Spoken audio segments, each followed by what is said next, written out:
Annie Urinich, the Iris Patch. Acrylic on arches, dimensions framed 28.5 by 30.5. The reserve on this painting is $1,900. The iris has appeared in a number of masterworks of art history, from such Renaissance masters as Van Eyck through the teeming dense tangles of blue and green by Vincent van Gogh, and the isolated silhouettes of Georgia O'Keeffe. Annie Urinich finds reassurance in its reappearance each spring. She writes, "Like a friend that one did not see all winter and wonders if it will come back, when I see it reemerge, I feel everything is still in perfect order. Its many facets are like an organic piece of architecture. I wanted to express the feeling of an iris patch all in bloom at the same time. One does not know where to look faced with such abundance and awe-inspiring beauty.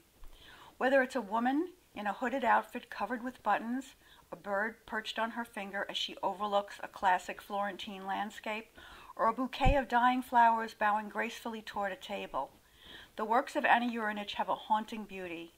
They have appeared in many group shows, a solo show at Hampton Road Gallery, the Heckscher Museum, on the cover of Dan's paper, and are highlighted in many private collections on the East End. Scott McIntyre, modern snack bar with shaker, 40 by 30 enamel on mount board. The reserve for this painting is $1,600. A painterly tour of the region as seen through the eyes of a master draftsman and colorist, Scott McIntyre's highly regarded series of East End icons has found its way to numerous gallery exhibitions and private collections nationwide. The cheerful neon sign for Aquabog's modern snack bar is elevated here by the deft brush and inventive figuration of a painter at the top of his game, who invests the familiar visual landscapes of the region with a rich vocabulary of painterly and compositional effects that tap many of the most dynamic sources of invention in contemporary art, from pop through expressionism.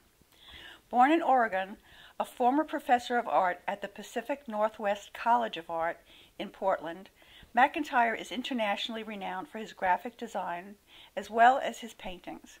Modern Snack Bar with Shaker is a superb example of McIntyre's achievement. It accomplishes what the great philosopher of aesthetics, Arthur Danto, has called the transfiguration of the commonplace, by pumping up the volume on color and raising the tone to that of a Renaissance icon. Anne Seelbach, A Hint of Autumn. Oil on watercolor paper, framed, 32 inches by 27 inches, reserve $700. A stunning combination of solid technique and swift, windswept brushstrokes, Anne Seelbach's Hint of Autumn is a virtuoso landscape that suggests the metaphysical even as it captures the physical reality of a tree caught in a moment of high color and drama. As the artist observes, my interest is not so much in what something looks like, but with the question, what is happening? What is the change, the unseen force that activates the visual elements of landscape or seascape? The earth, sea, and sky are never static. Nature is ferocious in its insistence to move forward, to change, to grow. My art is inspired by this energy that creates everything. Sag Harbor artist Anne Seelbach's new series of paintings follows the rotation of the four seasons. Subtle and dramatic changes in water, sky, and land are her subject and her fascination. An ice sheet breaking up in Noyac Bay, fragile green shoots thrusting out of dark frozen ground, petals, small solar panels, appearing. The yearly mating of horseshoe crabs at the summer solstice and the first red leaves of autumn are all witnessed and expressed by the artist in this new work. Miss Seelbach's work can be found in many museums as well as corporate and personal collections. She is represented by the Nobby Gallery in New York City. David Nice, Mr. Fiend Bean. Mr. Fiend Bean is a wine rack of quarter-sawn sycamore and wenge woods with a Danish oil finish. He stands 60 inches tall by 28 inches wide by 20 inches deep. The reserve on this piece of art is $1,200. This stately sculpture is as functional as it is elegant. It can hold up to 19 bottles of wine, regular size, and magnum as well.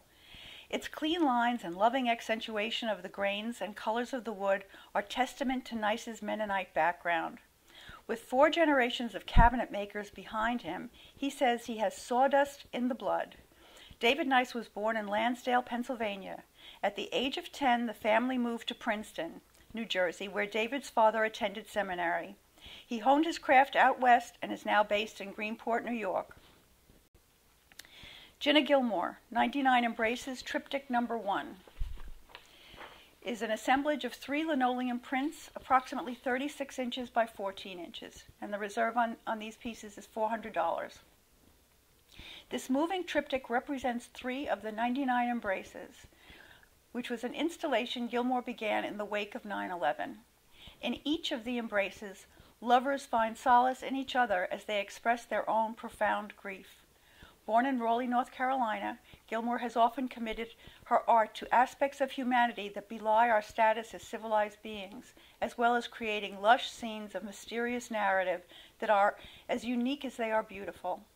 Gilmore's art has been featured in galleries and museums up and down the East Coast, as well as dozens of corporate collections, including Bank of America, Duke University, and Exxon.